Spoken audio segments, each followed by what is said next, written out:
Hello or good evening. I don't know when you will watch this video. So today, first of all, I'm Maella Kancel, the host of the Karukerament Podcast, and today I'm hosting the Conch production artist chat of the month.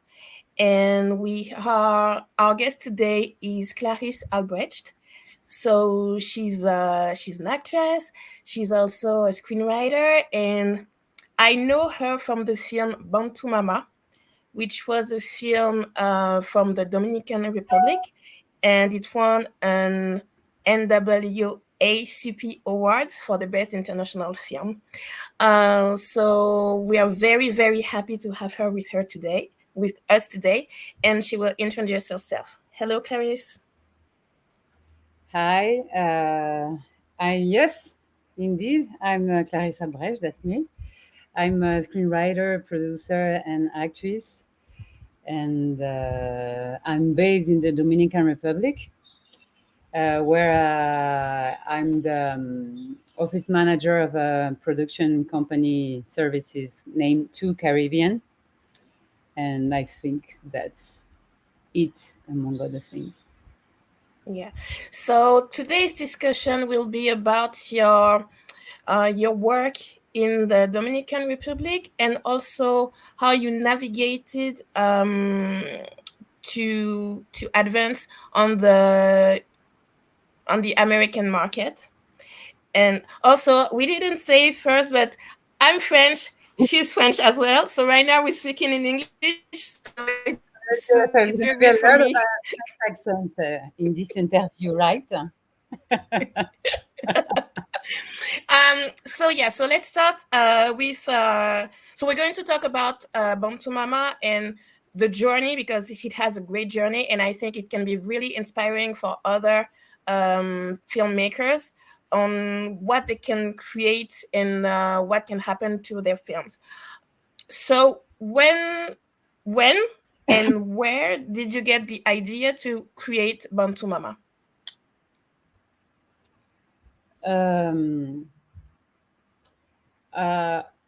Rewrote Ivan Herrera, the director and also the producer of Bantu Mama, which is also my partner in life. We wanted to make a film together, and after writing a first script that didn't get fundings because we couldn't find the right investors, because it was a story that attract investors, but not in a way that we were glad about it or comfortable about it. So we decided to write another story that we can produce easily by ourselves, and that nobody will question our legitimacy. So this is the first idea to make Bantu Mama, a Dominican film, local, that we can handle fundings. And in terms of the inspiration of the story, it comes from experience of people that I know, French woman who had experience in the Caribbean. And without revealing too much, it's about a French woman from of African descent who smuggled drugs in the Dominican Republic, and she get catch. But she managed to escape, and she finds shelter in a barrio, in the most dangerous neighborhood of Santo Domingo, and then she starts kind of a new life with the kids that gave her shelter. That was the inspiration. Yeah, without revealing too much, it's a very poetic film. It's really beautiful to watch because the cinematography is really beautiful, but it's also heartwarming because it's not about. It's the life in the hood, but it's not about showing the bad aspects and all the negative things that we see in the media. So that's also why I really, really enjoyed this film, because it really gives us another perspective of the Dominican Republic. So how long did it take to create the film?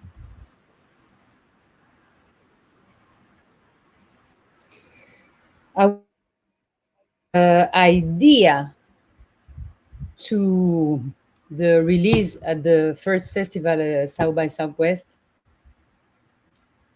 it was like 2 years, 2 years and a half maybe, but I think we calculated and it was 2 years. So it was kind of fast. Yeah. So, 2 years from the idea to the release, it's fast.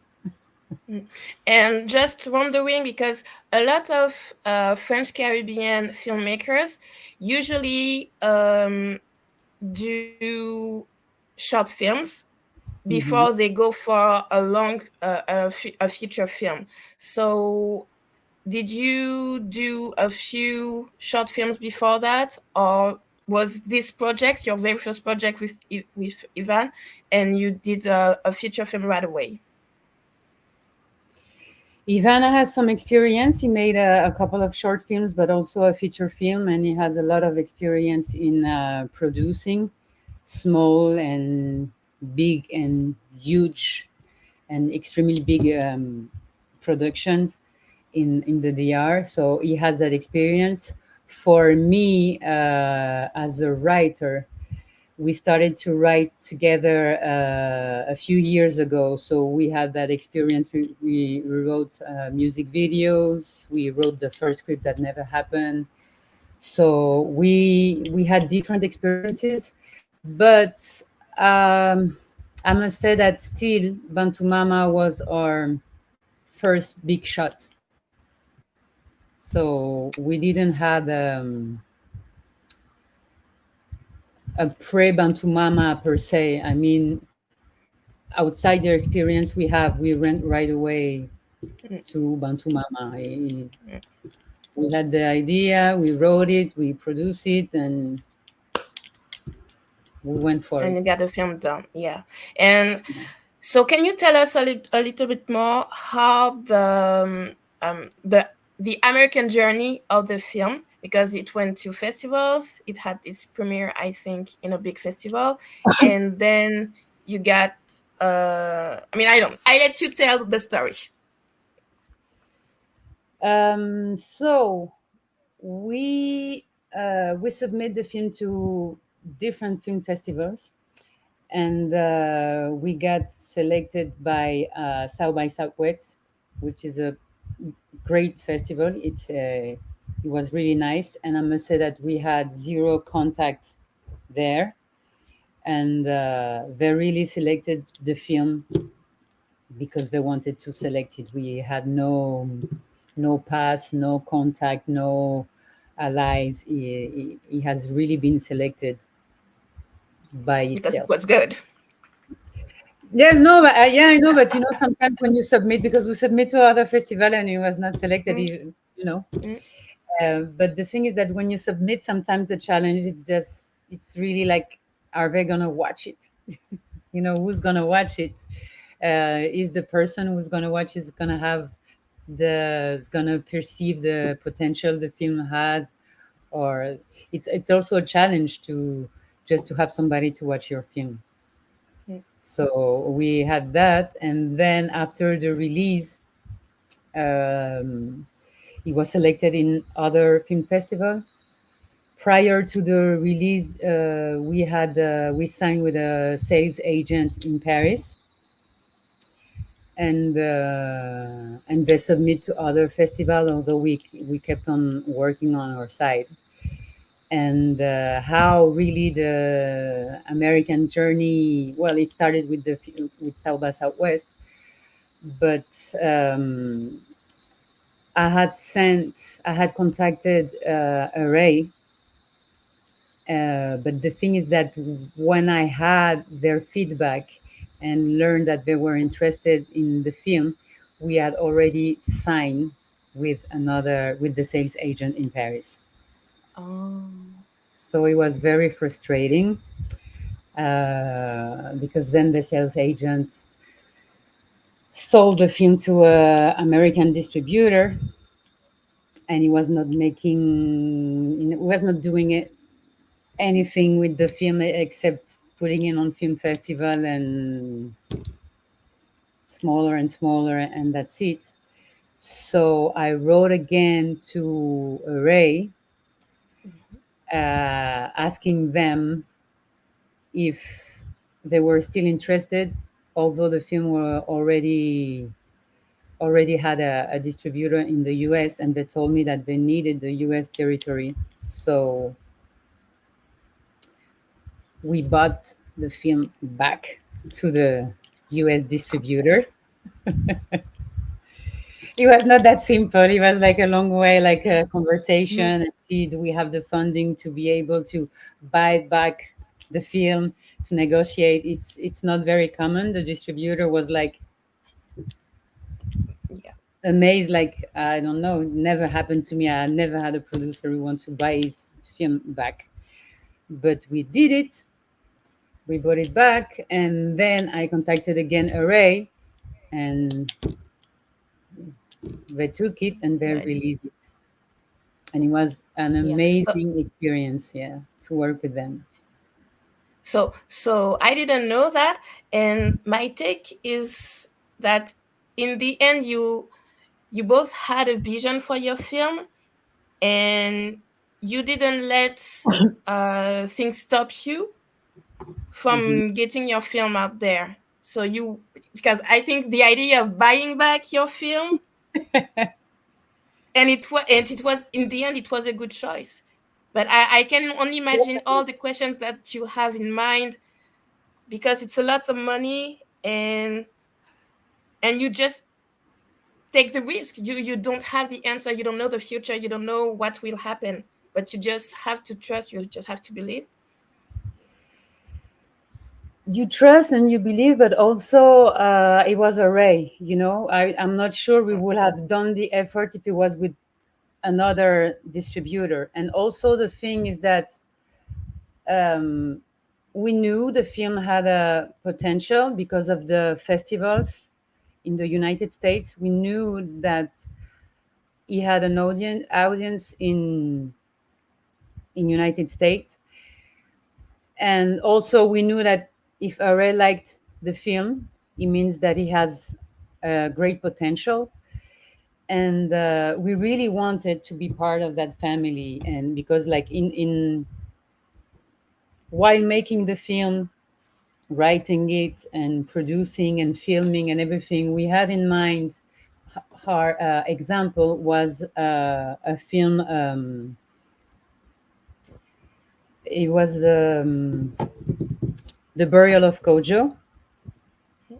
I forgot. Bleak the ambassador. Yeah, no, I forgot. I forgot the name. Sorry, shame on me. Exactly. So we follow him that so much. So it was the kind of trajectory we wanted for a film, and we thought it was possible. And since we knew Ray was interested, we were like, we're gonna take the risk because we really want to be part of that family, and because of the sales agent we had in Paris, that we got rid of it as well. It's very important to read well your contract, especially when you want to get out.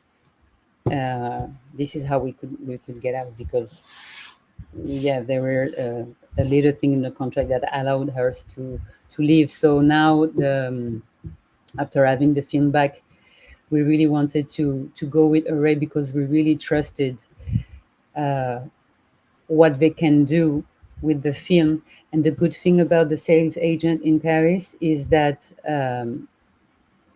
it made working with Array even more special, because we always thought that if we had signed with Array already, we would think that this treatment they gave us is normal.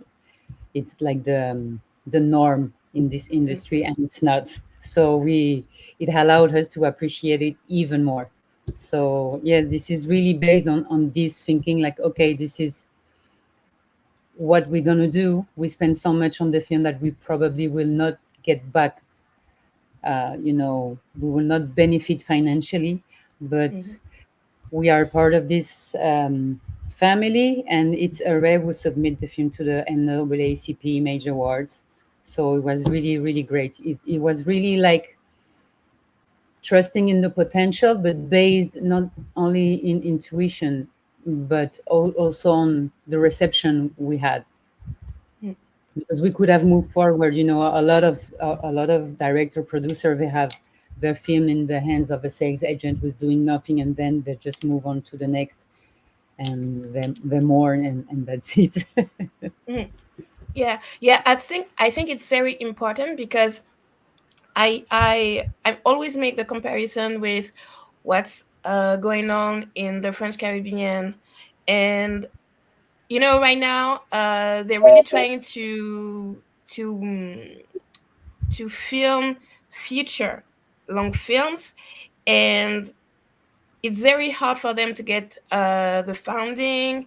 But when I started Karukerament like 5 years ago, I felt like people were really locked on the idea that doing long, I mean, create long stories was very hard. And right now I feel this kind of movement and this kind of hope that, yeah, okay, we can create, even if it doesn't really earn a lot of money, but it's still worth it because you believe in what you're doing, you believe in what you can bring to the audience, and you believe that you creating something that will be remembered and that can really help other people. So yeah, so what you said, that's what I had in mind. And also the importance of, so I don't know how you would say, I think the importance of character, or being, having integrity. um Are is, for those who don't know, it's the production company created by filmmaker Ava DuVernay, and she really she really has this image of being someone with integrity. And I think it's also important to, in the way you carry yourself, to Hmm. really I'm thinking in French right now, so I'm losing a bit of my English, but like, you're doing the work, but you have to also, in the way you portray yourself, in the way you carry yourself, you also have to show that you're really about business, and that you're it's not just about money. I mean, it's art. In the end, it's art. And it's important to find the people who have the same values as you. And you got that with Ara. It's really great. It's amazing. And I really hope that other filmmakers will also find their tribe, their family. I love that you use the word family every time you talk about the company. And so, like right now, is Bantu Mama showing in, I mean, was it distributed in the Dominican Republic? And also, now that it's been 3 years now, is it still in the circuit? Is it still in the festival circuit, or are you moving to a next project? It's been 3 years, yes, 3 years and a half. Um, it's not really in the festival market anymore, festival circuit anymore. It has sometimes some screenings outside United States, in the territory that we still manage, that are not managed by RA, but it's on Netflix on 5 territories, so it's pretty much accessible, and it will do more later on. But right now we are working on our next project, which is taking way longer than Bantu Mama, but we are on it. Yeah, yeah. It took Can you share a us bit? like a year to decide which story of all the stories we want to tell. Okay. And can you share a little bit of what it is, or no, you don't want to? Uh, it's gonna be another social drama Okay. in the DR, and it would involve a lot of water. Do you have some words to inspire filmmakers about their journey if they're discouraged? Because I think along the way there's a lot of moments of doubts. So can you Mhm. share a few words of inspiration, of encouragement? I need those words for myself. Uh,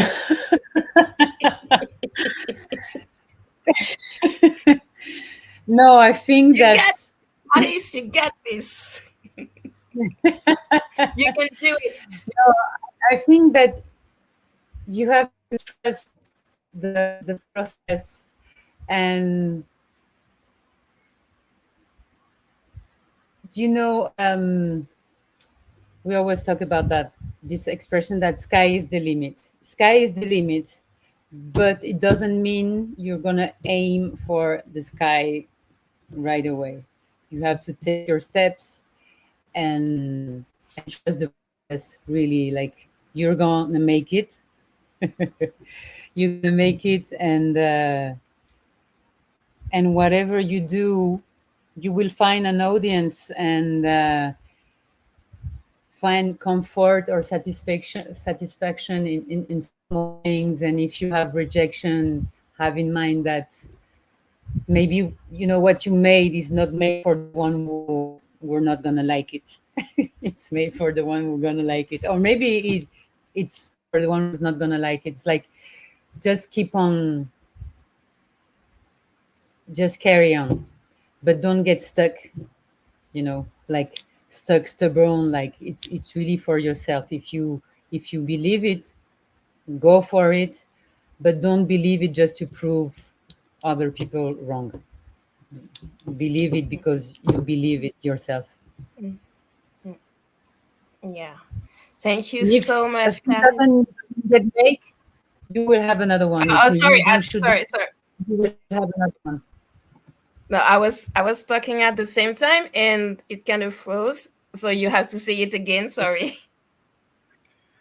So if one of your script is not made, it doesn't matter. You will write another one, you will produce another one, will be direct another one. It's just another thing. You have to mourn and move on. And sometimes the script that cannot be done, let's say in 2024, maybe it can be done in 2034. So at least the Yes, story is already if you there. still want to do it, if you still want to do it in 2034. Yeah, true. Okay. Well, thank you so much, Clarisse. So for those of you who are You're watching welcome. right now, Thank if you are watching in September, don't forget that we have the third edition of the Conch International Film Festival in October. All the info are on the website, www.conchalif.com. And so make sure you go and you get to see all the films. The selection is, again, amazing. A lot of great films. And I really hope that you will enjoy, once again, this party with us. Thank you so much for being with us today and you. see you at the next chat. Thank you, Thank you. Clarisse. Thanks Bye for bye. inviting me. Bye.